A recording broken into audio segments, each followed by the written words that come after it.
They told the pack he was born wrong. They said the Alpha King's son was a runt, a genetic failure, destined to die young. But the terrified silence in that boy's eyes told a different story. Her name was Hera, and she was just the maid hired to clean the nursery.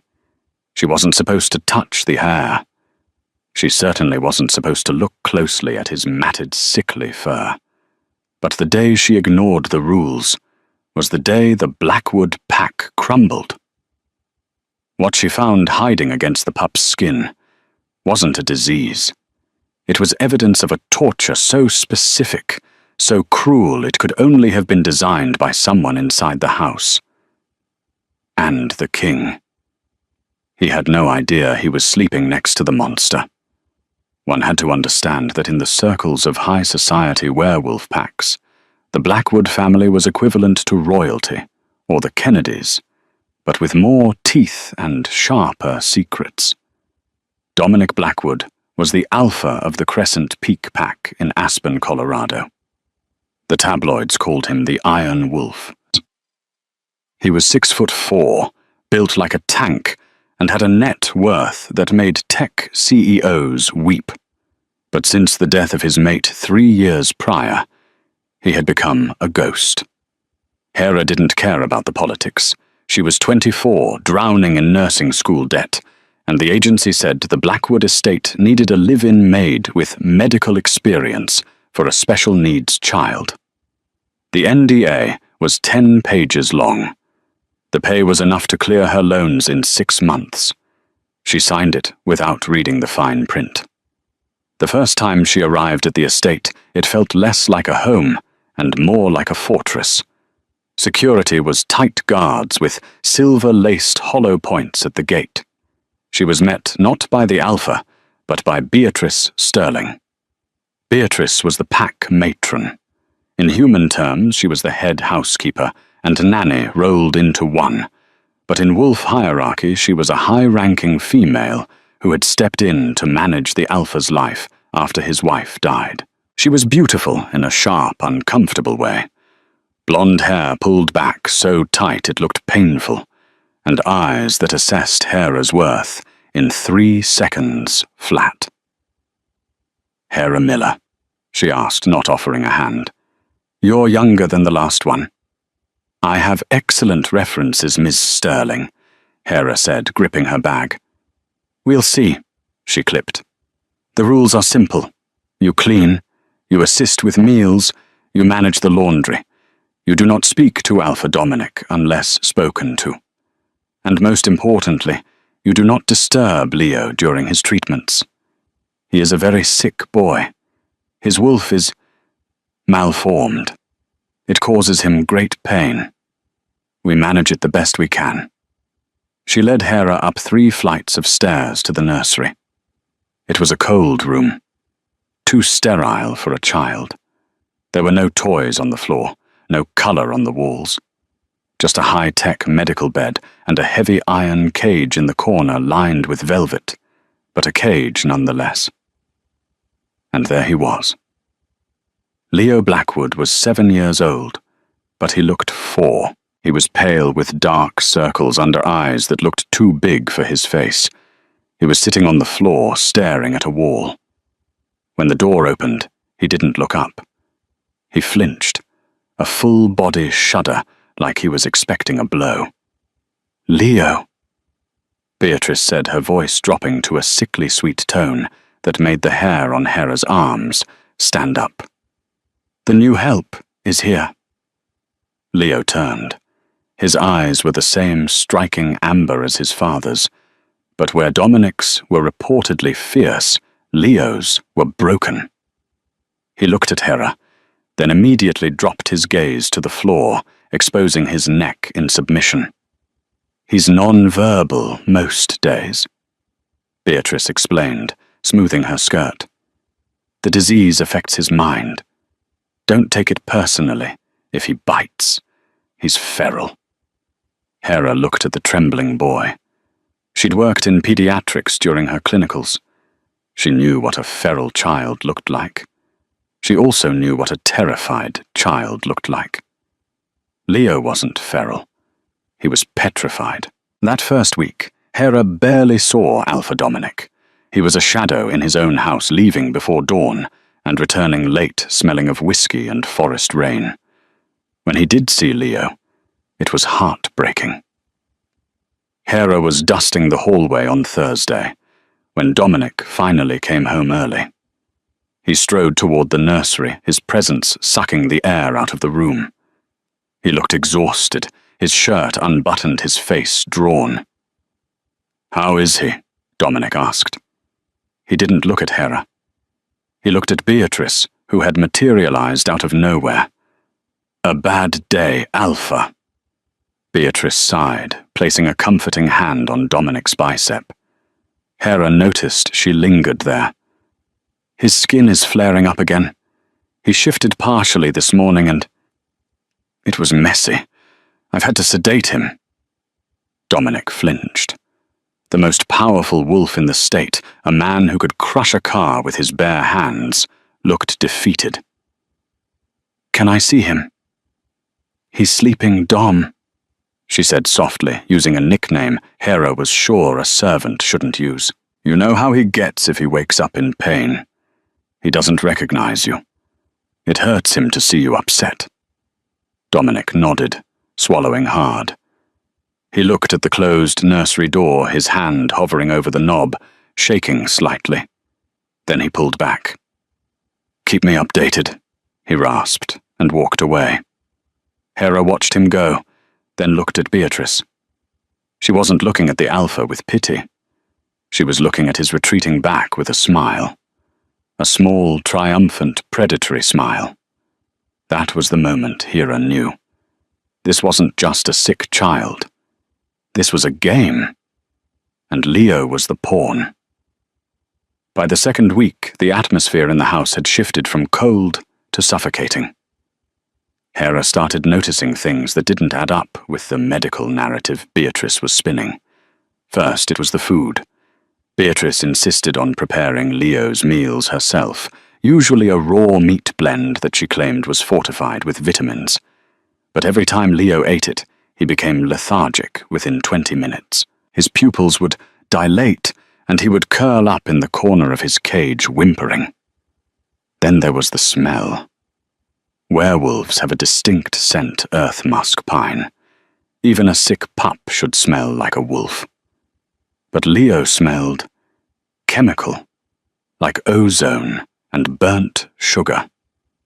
It was faint, buried under the scent of the expensive lavender soaps Beatrice used to wash him, but it was there. But the worst part was the grooming hour.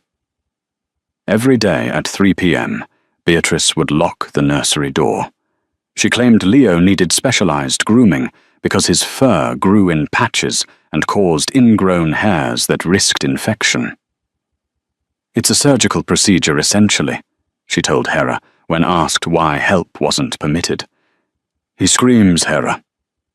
It's better if you're downstairs." And he did scream.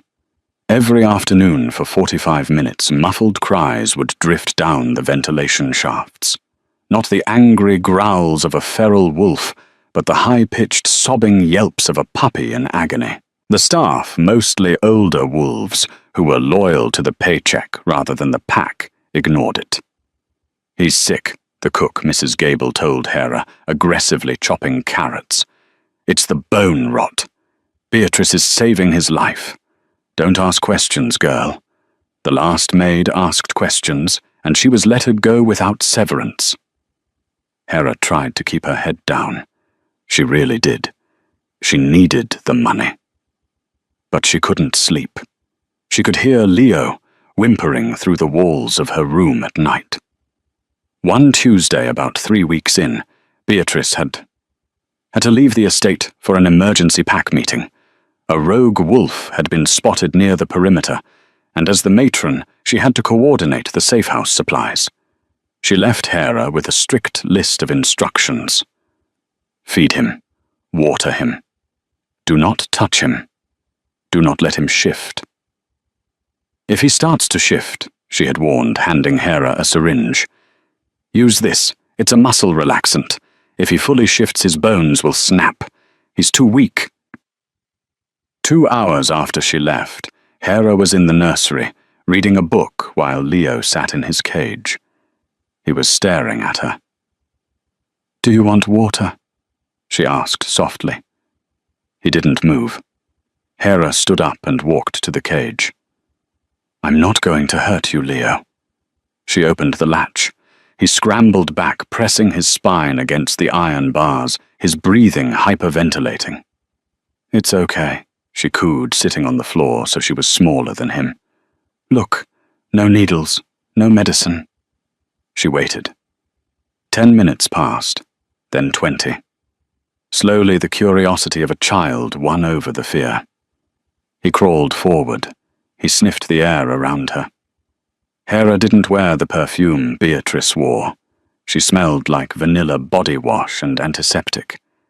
He reached out a small, trembling hand and touched her knee. When she didn't strike him, he let out a breath he seemed to have been holding for years. "Does it hurt?" she whispered. "Your wolf." Leo nodded.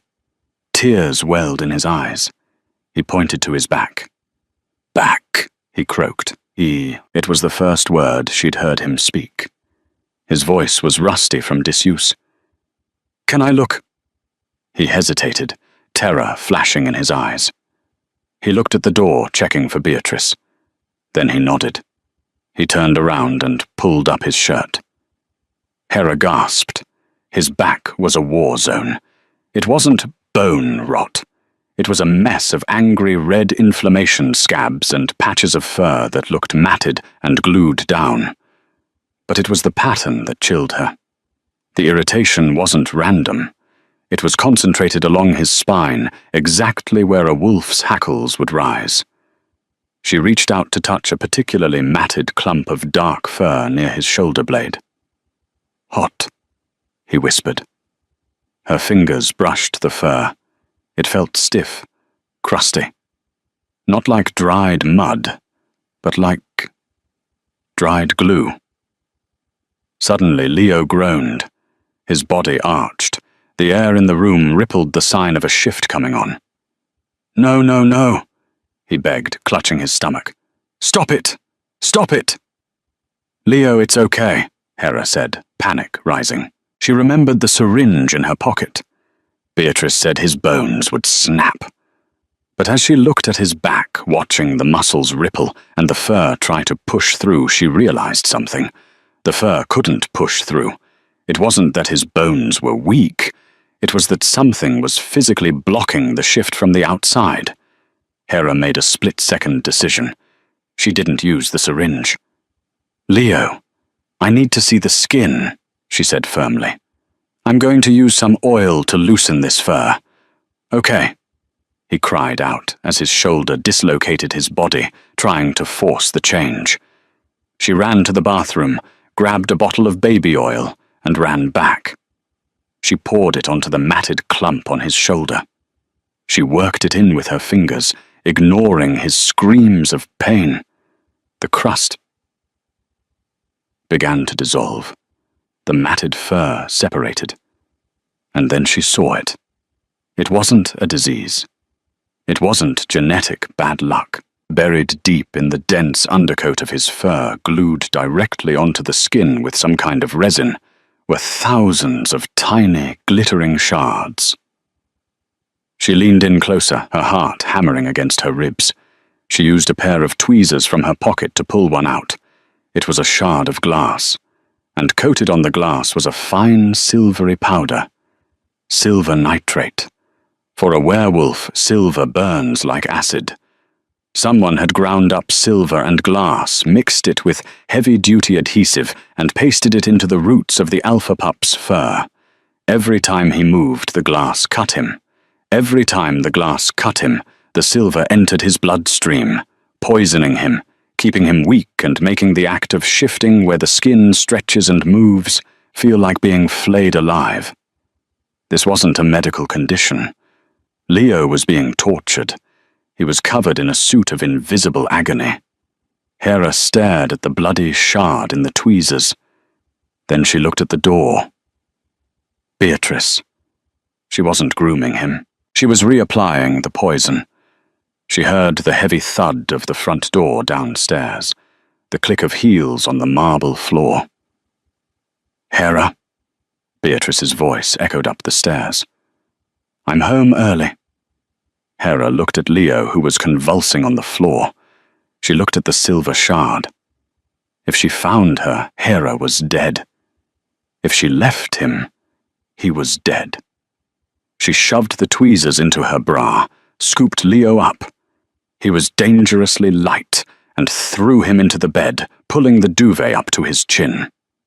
"Don't move," she hissed. "Pretend you're asleep." The door handle turned.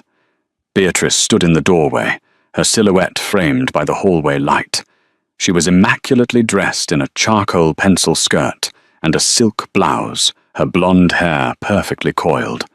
But her nose, her sharp, wolfish nose, was twitching. She sniffed the air. Once. Twice. "It smells like vanilla," she said, slowly stepping into the room. Her heels clicked on the floorboards like a ticking clock. And stress. Hera was standing by the window, hands clasped behind her back, to hide the tremors. She had managed to pull the duvet over Leo just seconds before Beatrice entered. "I spilled my hand cream." Hera lied, her voice shaking just enough to sound like a nervous servant rather than a guilty conspirator.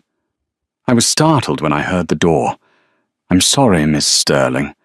I'm clumsy." Beatrice's eyes narrowed. She walked past Hera, ignoring the apology, and went straight to the cage. She peered through the bars at the bed, where Leo lay a small lump under the grey blanket. "Did he wake up?" she demanded. "No, ma'am. He whimpered a bit in his sleep, but he hasn't moved." Beatrice hummed a low, vibrating sound in her throat. She unlocked the cage and stepped inside, looming over the bed. Hera held her breath. If she pulled back that blanket, if she saw the oil on his shoulder, or the patch where Hera had removed the fur, it was over. She reached out a hand, her manicured nails hovering over the blanket. Then her phone buzzed. She sighed, irritated, and checked the screen. "Incompetent guards," she muttered. She turned back to Hera. "Clean up the spill, Hera, and get the smell of vanilla out of here. It's cloying. It agitates the wolf." "Yes, Miss Sterling." She swept out of the room, locking the door from the outside with a heavy thud. As soon as her footsteps faded, Hera collapsed against the wall, sliding down until she hit the floor. Her heart was beating so hard she thought it might bruise her ribs. She pulled the tweezers out of her bra. The shard was still there. Tiny. Jagged. Covered in blood and that damning silver dust. She needed to be sure. She had access to a basic chemical test kit in the kitchen. Beatrice used it to test the pool water pH, but it had reagents that reacted to heavy metals. That night, after the house went dark, she crept down to the kitchen. The silence in Blackwood Manor was heavy, oppressive. It felt like the house itself was holding its breath. She found the kit under the sink. She dissolved the powder from the shard in a drop of vinegar on a ceramic plate. It turned a cloudy, milky white. A precipitate, chloride reaction. Silver. It was definitely silver. Hera sat on the cold kitchen floor, staring at the plate. The cruelty of it was staggering. Silver doesn't just hurt werewolves, it blocks their connection to their wolf spirit. It makes them feel like they are dying constantly. It prevents healing. By gluing this into his fur, Beatrice wasn't just causing pain. She was systematically destroying his biology. She was making him look like a runt to the outside world. But why Dominic Blackwood was rich, powerful, and young? If Leo died, Dominic would be devastated, yes. But he would eventually remarry. He would have other heirs. Unless... Hera remembered the way Beatrice touched Dominic's arm, the way she managed his schedule. the way she isolated him. If Leo was sick, Beatrice was indispensable. She was the martyr, the only one who could handle the difficult child.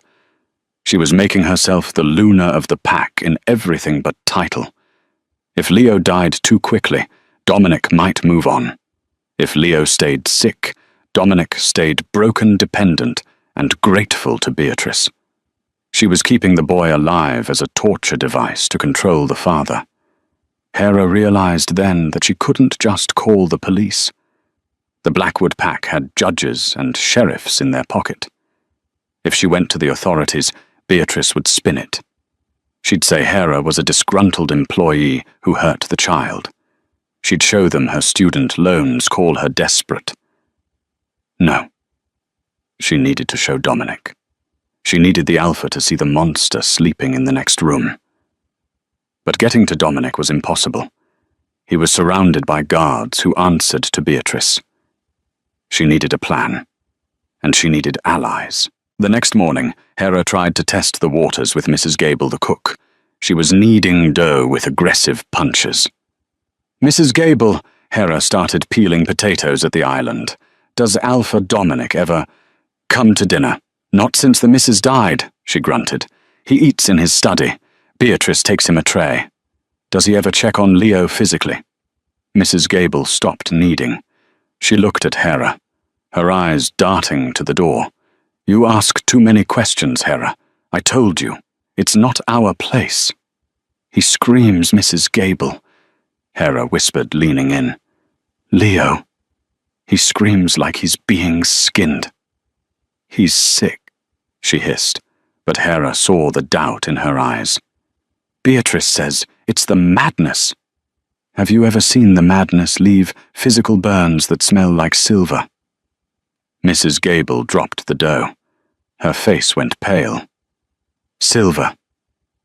You watch your tongue, girl, accusing a pack matron of using silver on a pup. That's treason. They'd hang you from the perimeter fence." "I know what I smell," Hera said, bluffing. She hadn't smelled it. She'd have seen it, but she needed Mrs. Gable to trust her senses. "You're a wolf, Mrs. Gable. You have a nose. Next time." "She comes from the nursery, just sniff." She stared at Hera for a long moment, then went back to her dough. But she was shaking. Hera had planted a seed. Now she needed to water it. 3 days later, the opportunity presented itself. It was the night of the Lunar Council, a gathering of regional alphas hosted at Blackwood Manor.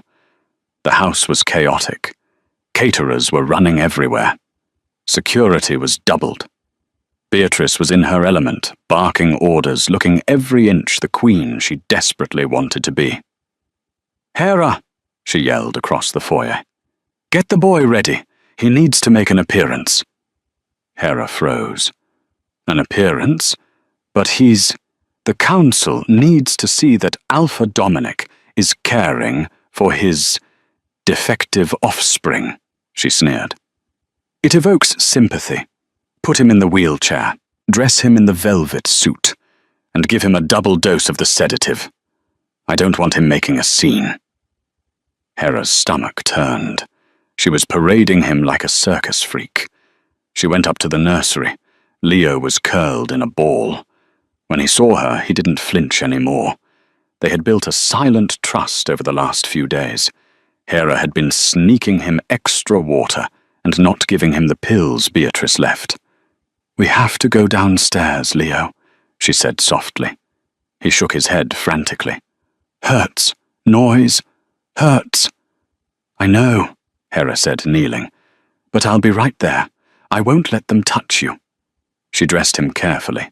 The velvet suit was heavy, and she knew the fabric pressing against the glass shards in his fur must have been agony. She didn't give him the sedative. She needed him lucid. If Dominic saw him drugged, he would just think Leo was sleeping. She needed Dominic to see the pain. She wheeled him out onto the gallery, overlooking the grand ballroom. The room was filled with men and women in couture holding champagne flutes. The air smelled of expensive perfume and raw power. In the center of it all was Dominic Blackwood. He looked striking in a tuxedo, but his eyes were dead. He was holding a glass of scotch, nodding mechanically, as a neighboring alpha spoke to him. Beatrice was at his elbow, her hand resting possessively on his forearm, laughing at jokes that weren't funny.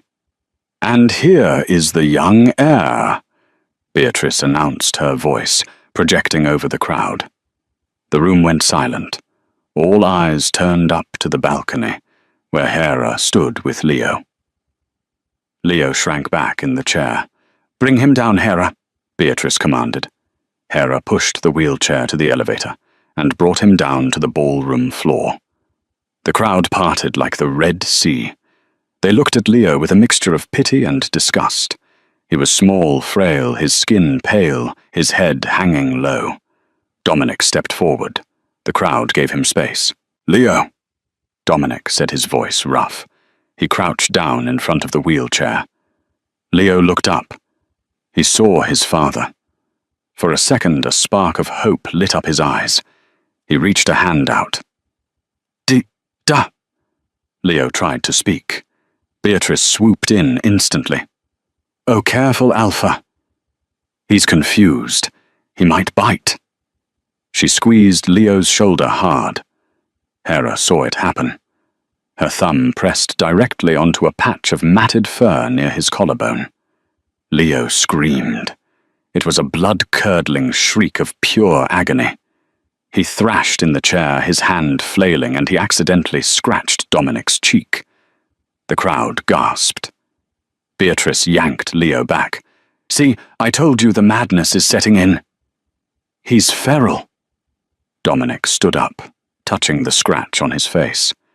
He looked at his screaming son, hurt and confusion warring in his eyes. "Take him away," Dominic whispered, turning his back. "Get him out of here." "No," Hera shouted. The silence that followed was deafening.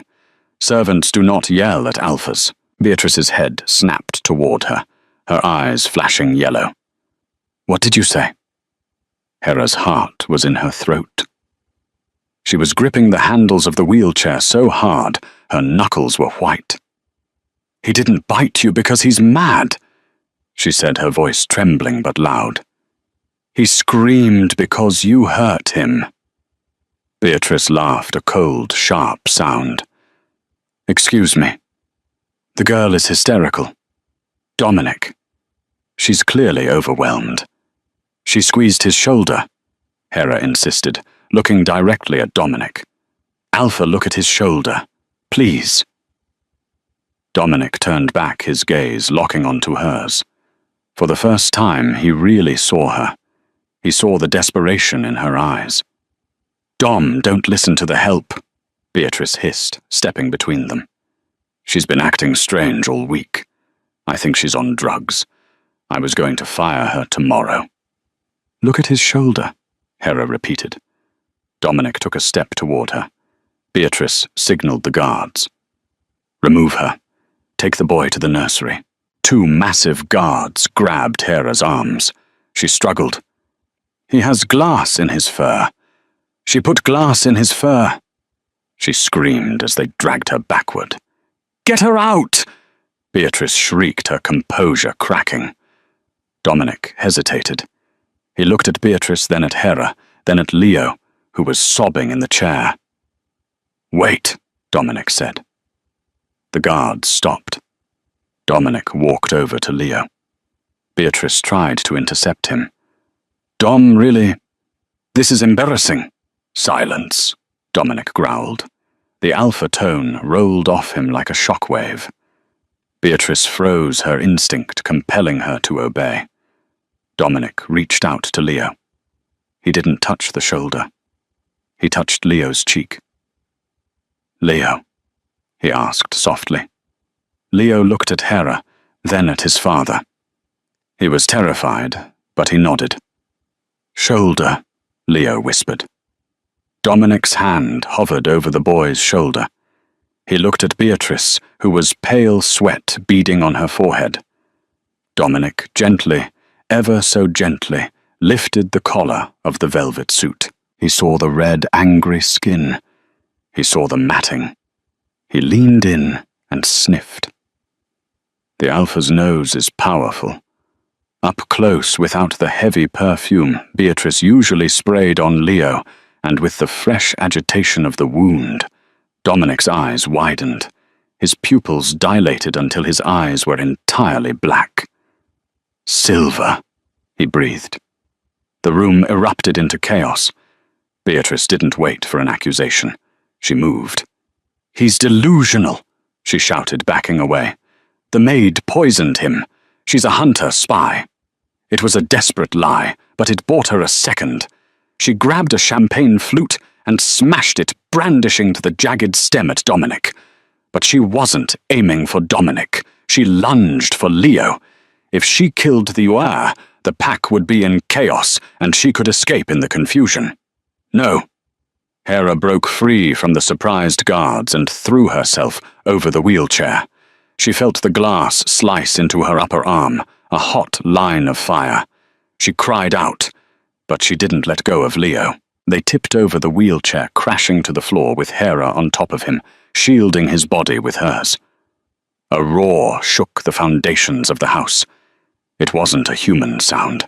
It was the sound of a wolf that had just found the thing hurting its pup. Dominic didn't shift fully. That would take too long. But his claws extended, tearing through his tuxedo gloves. He backhanded Beatrice across the room. She flew 10 feet, crashing into the banquet table, sending crystal and china shattering everywhere. She scrambled up, spitting blood, her eyes wild. "You weak fool," she screamed at Dominic. "I did this for you. You were drowning in grief. I managed the pack. I managed the money. I kept that broken thing alive, so you wouldn't have to mourn him. But you wouldn't look at me." Dominic stalked toward her, radiating a murderous energy. The other Alphas in the room watched, stunned. This was pack business. They wouldn't interfere. "You poisoned my son," Dominic said, his voice a low rumble that vibrated in Hera's chest. "He was born wrong," Beatrice shrieked. "I just made sure he stayed that way. A weak Alpha cannot lead." She reached into her bodice and pulled out a small remote. "Don't move," she yelled, "or the nursery goes up, and the gas lines run under the whole house." Dominic froze. Hera looked at Beatrice. She was bluffing. She had to be. She was obsessed with control. She wouldn't blow up the estate she wanted to rule. But then she saw Beatrice's eyes flick to the French doors leading to the garden. She wasn't going to blow them up. She was creating a distraction to run. "She's lying," Hera yelled from the floor, clutching her bleeding arm. "She doesn't want to die." Beatrice snarled and pressed the button. A boom echoed from the upper floors. Dust rained down from the ceiling. Screams erupted from the guests. She had rigged the nursery. In the confusion, Beatrice smashed the glass doors and bolted into the night. "Get Leo out!" Dominic roared to his guards. "Get everyone out!" He looked at Hera. "Hera, can you move?" "I've got him!" she yelled, hauling Leo up. The fire alarm was blaring now. Smoke was starting to fill the hallway. Dominic looked at the shattered door where Beatrice had fled. He looked at his son. "Go," he told her. "Take him to the safe house in the garage. Do not stop." "Where are you going?" she cried. Dominic's eyes were glowing a furious gold. "I'm going hunting." He ripped his tuxedo jacket off and leaped through the broken doors, shifting in mid-air. A massive midnight black wolf landed on the lawn and took off into the dark woods after the traitor. Hera didn't watch him go. She scooped Leo up in her arms, adrenaline making him feel weightless, and ran. The estate was in pandemonium. Guests were fleeing. Smoke was billowing from the 3rd floor. She made it to the garage, a separate, reinforced concrete building.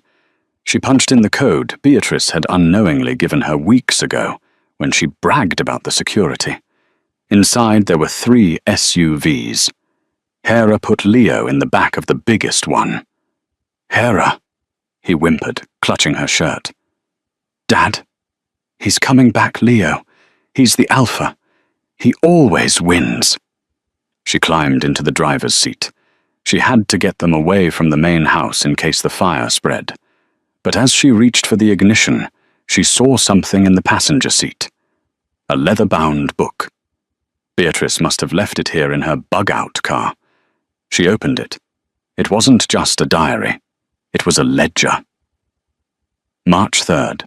5 milligrams silver nitrate paste applied. Subject lethargic. April 10th. Increased dosage. Dominic suspects nothing. He is too drunk. May 1st diverted 2 million from pack accounts to offshore holding. Need to dispose of the pup by winter. Hera's hands shook. This was it. The smoking gun. Not just child abuse, but embezzlement and attempted murder. Suddenly a shadow fell over the windshield. She looked up. Standing in front of the car, panting with blood dripping from her mouth, was Beatrice. But she wasn't alone. Emerging from the shadows of the garage were 3 other wolves rogues. She had hired mercenaries. She hadn't run into the woods to escape. She had run to her backup team. She shifted back into human form, naked and shivering, a cruel smirk on her face. "Give me the boy, Hera," she said. Her voice amplified by the acoustics of the garage. "And I'll make your death quick." Hera locked the doors. She looked at Leo. "Buckle up," she said. She slammed the car into gear and floored the accelerator. Hera didn't hesitate. She slammed her foot on the gas. The SUV, a massive armored tank of a vehicle, surged forward with a roar that rivaled Dominic's. Beatrice dove to the left, scrambling on the concrete in a way that was entirely undignified. But the rogue wolf behind her wasn't as fast. The bumper caught him mid-shift. There was a sickening crunch, the sound of wet branches snapping, and he flew over the hood, tumbling into the darkness of the driveway. "Hold on, Leo!" Hera screamed.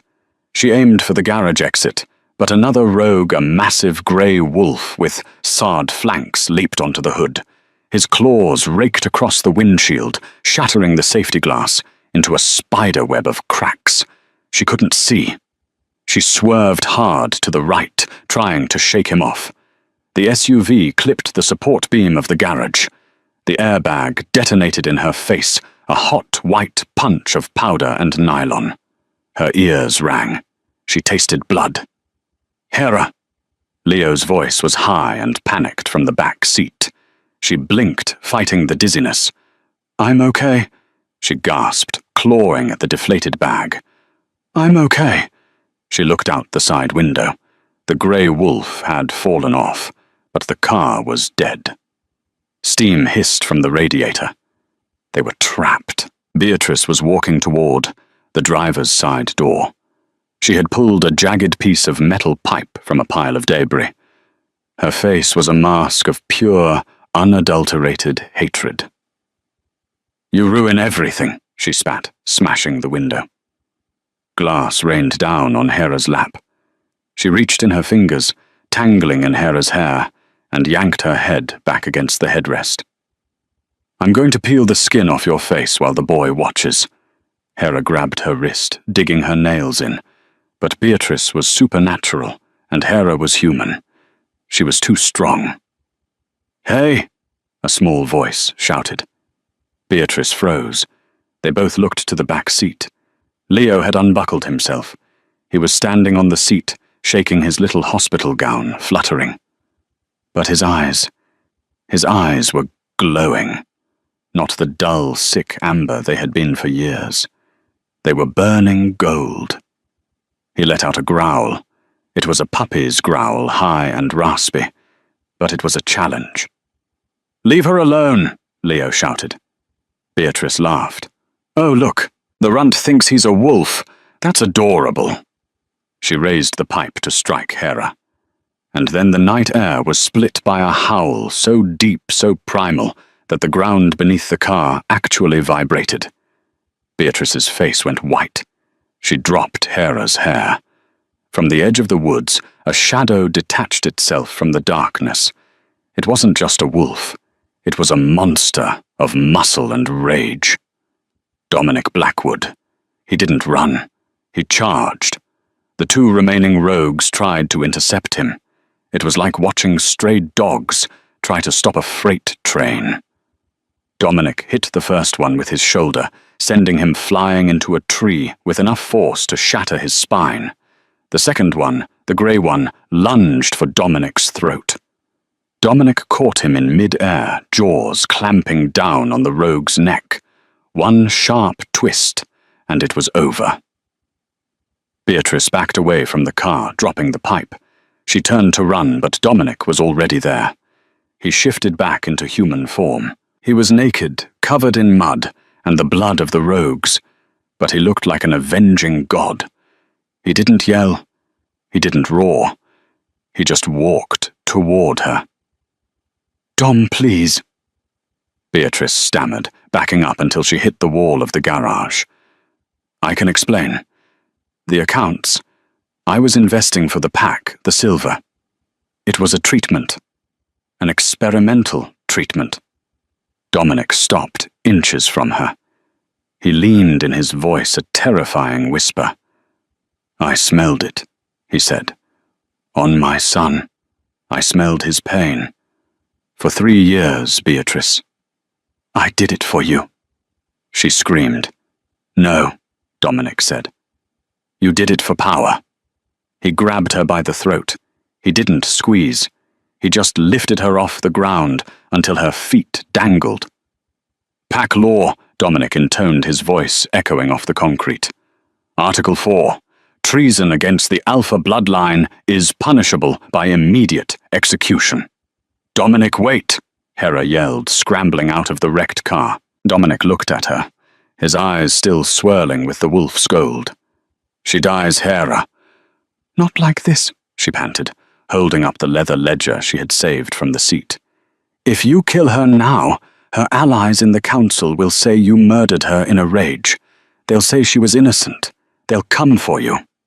She held up the book. "This is her handwriting," Hera said. "Dates, dosages, stolen money. If we give this to the council, she doesn't just die. She loses everything. Her name, her status, her legacy. She becomes nothing." Dominic looked at the book. Then he looked at Beatrice, who was clawing at his hand, gasping for air. He realized she was right. Death was too easy. Erasure was what she deserved. He dropped her. She crumpled to the floor, gasping. "Guards!" Dominic roared. A dozen loyal pack warriors burst from the woods they had finally caught up. "Take her!" Dominic commanded, pointing at the heap on the floor. "Put her in the silver cells, the deepest ones, and call the council. Tell them I have a story to tell." As they dragged Beatrice away, screaming curses, Dominic turned to them. The rage drained out of him, leaving only exhaustion and horror. He walked to the car and ripped the back door off its hinges as if it were cardboard. He reached in and pulled Leo out. Leo didn't flinch this time. He buried his face in his father's bare chest and began to sob. Dominic sank to his knees on the asphalt, cradling his son, rocking him back and forth. Tears streamed down the Alpha's face, mixing with the blood and dirt. "I'm sorry," Dominic choked out over and over. "I'm so sorry, Leo. I didn't see. Hera stood by the wreckage, holding her bleeding arm, watching them. The king had finally woken up. The flashing lights of the pack enforcers didn't arrive until dawn. By then, the adrenaline that had fueled Hera's escape was gone, replaced by a cold, shaking exhaustion. She sat on the back bumper of an ambulance, a paramedic wrapping her arm in gauze, watching as they led Beatrice away. She didn't go quietly. Even in cuffs, even with the evidence of her atrocities laid bare in that leather-bound ledger, she held her head high. She looked at Dominic, who was standing by the ambulance with a sleeping Leo in his arms, and she spat on the ground.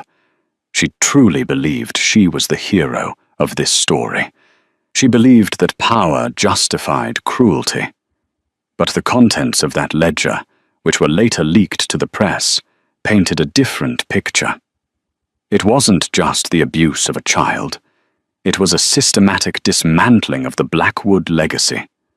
They found entries detailing kickbacks from construction contracts, bribes to local judges, and most chilling of all, a timeline for Dominic's own accidental death, scheduled for the following winter. She wasn't just torturing the heir. She was preparing to slaughter the entire bloodline to install herself as the regent queen. The weeks that followed were a blur of legal depositions and medical crises. Dominic asked Hera to stay. He didn't order it.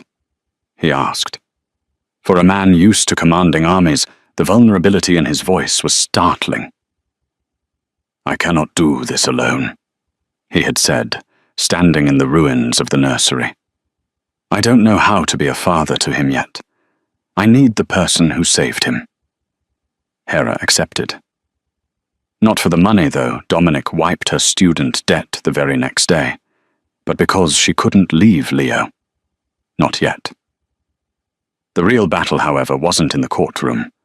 It was in a sterile white clinic in Zurich, Switzerland. They flew there on the Blackwood private jet 3 days after the incident. Leo's condition was critical.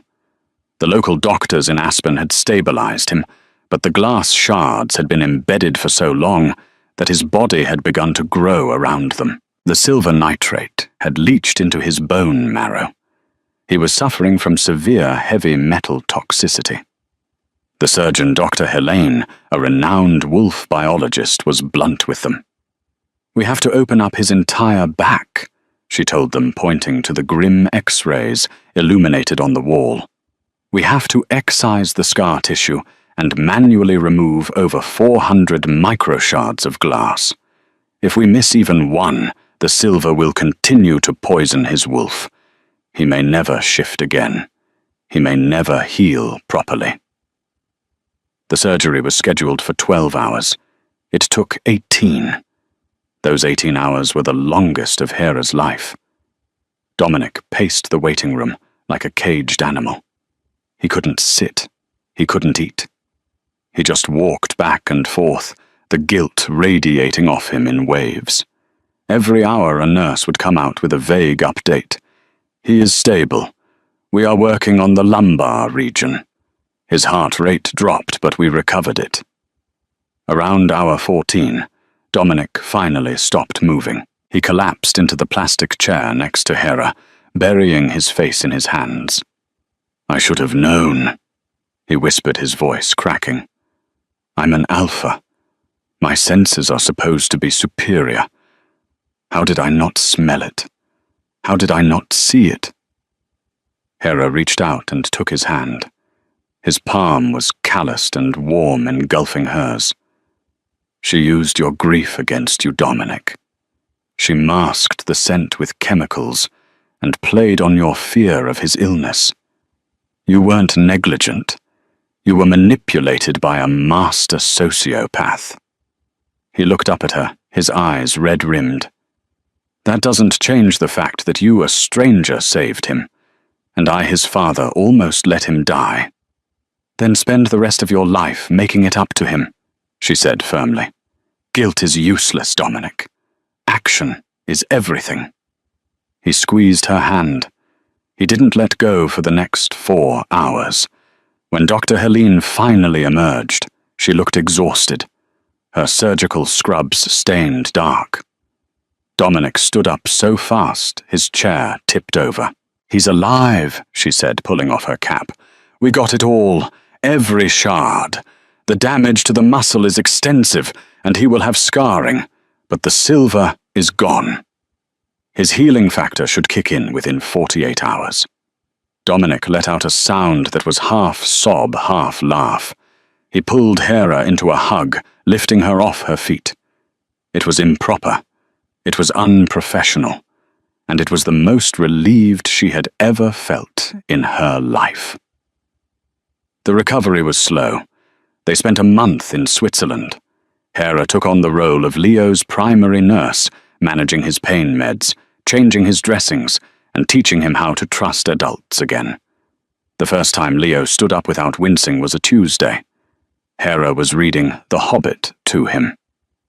"Hera," he said, interrupting her terrible Gollum impression, "my back doesn't burn." "It doesn't?" she asked, marking the page. "No, it feels itchy, but not hot. Itchy is good," she smiled, tearing up. "Itchy means healing." Dominic entered the room, then carrying a tray of hot chocolate. He stopped when he saw Leo sitting up straight, no longer hunched over to protect his spine.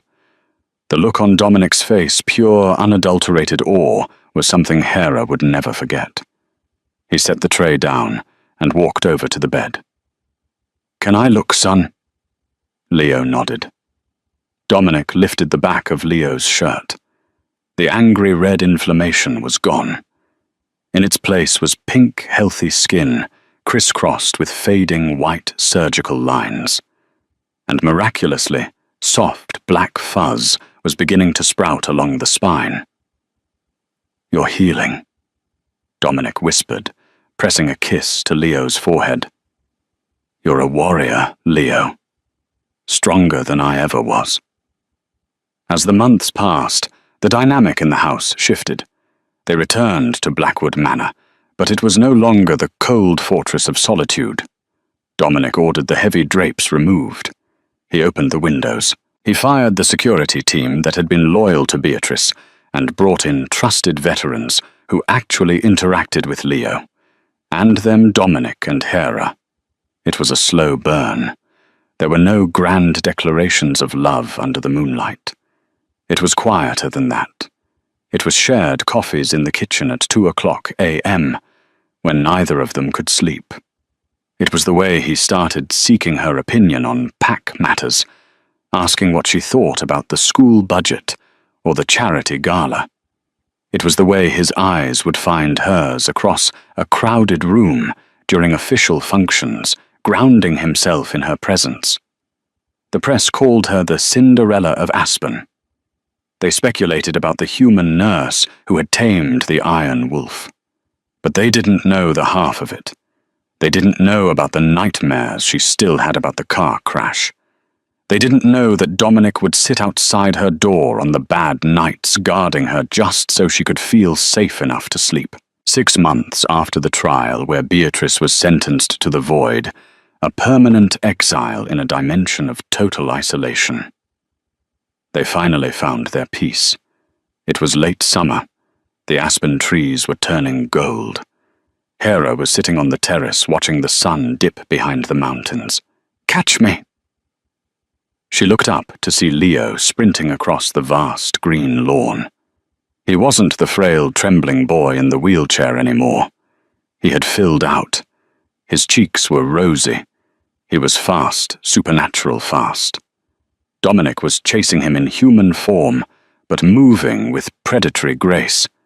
He was laughing a deep, booming sound that echoed off the valley walls. He caught Leo near the fountain, scooping him up and spinning him around while the boy shrieked with joy. They collapsed onto the grass, wrestling. "I got you," Leo yelled, pinning his father's arm down. "I win. I'm the alpha now." "You certainly are." Dominic chuckled, yielding to his son. "Mercy, Alpha." "Leo, mercy." Hera watched them, a lump in her throat. This was the life that Beatrice had tried to steal. This was the future she said was impossible because Leo was broken. He wasn't broken. He was just waiting for someone to remove the glass. Dominic sat up and brushed the grass from his hair. He looked toward the terrace and saw Hera. His smile softened. He said something to Leo, and the boy ran off toward the kitchen, yelling for Mrs. Gable and cookies. Dominic walked up the stone steps. He looked different than the man she met that first day. The shadows under his eyes were gone. He wore a simple t-shirt and jeans, not the stiff suits of a grieving widower. "He's getting faster," Dominic said, leaning against the stone railing next to her. "He takes after his dad," she replied. Dominic turned to face her. the air between them charged with that familiar electricity. "Hera, I've been thinking." "Oh no," she teased. "That's dangerous." "I'm serious." He grinned, stepping closer. "The contract, the one you signed. What about it? Do I need to clean more windows?" "No," he said, his voice dropping an octave. "It expires next week. The 6-month term." Her heart hammered. "Oh, I didn't realize. I suppose I should start packing." "Don't," he interrupted. He reached out and tucked a strand of hair behind her ear, his fingers lingering on her jawline. "Don't you dare pack a single thing." "Then what do you want, Dominic?" "I want to write a new contract," he said softly. "One without an expiration date. One that doesn't involve you cleaning the nursery, but sharing the master suite. I want you to stay. Not as a nurse. Not as an employee. But as my partner. My equal." Hera looked into those golden eyes. She saw the wolf fierce and protective. She saw the man gentle and scarred. "Is that a proposal, Alpha Blackwood?" she whispered. "It's a negotiation." He smiled, leaning in, until his forehead rested against hers. "But I'm willing to give you whatever you want, as long as you don't leave." She wrapped her arms around his neck, pulling him down. "I think we can come to an agreement." He kissed her then. It wasn't the desperate, frantic energy of the night they saved Leo. It was slow. It was deliberate. It tasted like sunlight and second chances. Beatrice wanted to destroy the Blackwood pack. She wanted to prune the family tree until only she remained. Instead, she inadvertently grafted a new branch onto it. She taught them that family isn't defined by bloodlines or species. It is defined by who is willing to bleed for you. Her name was Hera Miller. She came there to scrub floors and pay off her loans. She ended up exposing a conspiracy, saving a king, and healing a prince. The scars on her arm were still there, silver-white lines against her skin. But she didn't hide them. They were proof that she fought. They were proof that she survived. And looking at Dominic and Leo, finally whole, finally happy, she knew she'd do it all again. The sun set over the mountains, casting long shadows across the estate. But for the first time in a long time, there was no darkness in Blackwood Manor. Only light. And that, my friends, is the story of the Alpha King's pup. It's a heavy one, I know. It reminds us that the most dangerous people aren't always the enemies at the gate. Sometimes they are the ones we trust to care for us. But it's also a reminder that one person, one ordinary person with no superpowers, just a little bit of courage and a lot of stubbornness, can change everything. Hera didn't have claws. She didn't have fangs. She just had the will to say no. If you enjoyed this roller coaster of a story, please destroy that like button. It really helps the algorithm share this story with more people. And I have a question for you guys today. Beatrice claimed she did everything for the good of the pack. Do you think she actually believed that? Or was she just purely evil? Can someone do terrible things for what they think are right reasons? Let's discuss it in the comments. Don't forget to subscribe and turn on notifications. Next week, we are diving into a story sent in by a subscriber about a wedding photographer who captured something in the background of a photo that, well, let's just say it solved a 20-year-old cold case. You don't want to miss it.